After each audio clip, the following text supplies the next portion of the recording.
It disrupts animal migrations in a way I can't even explain. If it's going to be 750 acres, if you guys can conceive how big and how much land that is going to be. This is the next part in this series where I will be critiquing Alex Fasulo's stated opinions that she is putting out as fact, working through the evidence to break apart where she's falling down in the actually looking things up department. The new system that she is talking about protesting is this one, Fort Edward.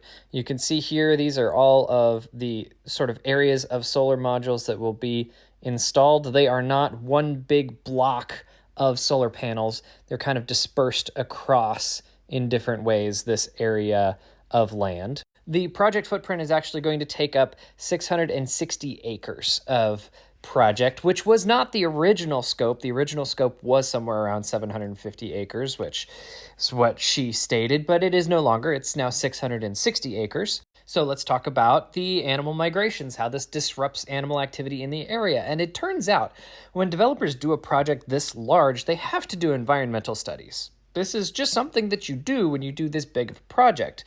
You do this when you do any project, but especially one this large. From the period between 20 and I think 2022 here, Boralex, which is the developer in question that is doing this site, conducted environmental studies around bird surveys, wetlands, and watercourses, looking into mitigation projects, things that they can do to compensate for whatever they are doing to the land in the period of time that they have this solar installed. And one of the things that was identified as being a thing is birds. So they are going to be doing a mitigation project, which is over here, where they will be increasing protected bird habitat by securing grassland bird habitat land near the project site. So they are doing land and animal preservation at the same time that they are doing this solar installation. It is very easy to assume that big construction companies don't care about people or animals, but even if they don't, they're often forced to by local regulations, by the EPA, which somebody in the government has recently gutted. And developers are supposed to still be responsible to their community.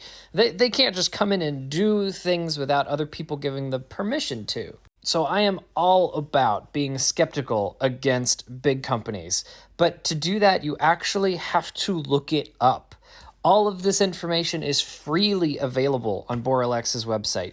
They put in all the information that they discussed in their community meeting last year in 2024, and they have been sending out postcards to invite people to the September 30 meeting coming up this month. You can't just think things and then assume they're true. You have to look them up.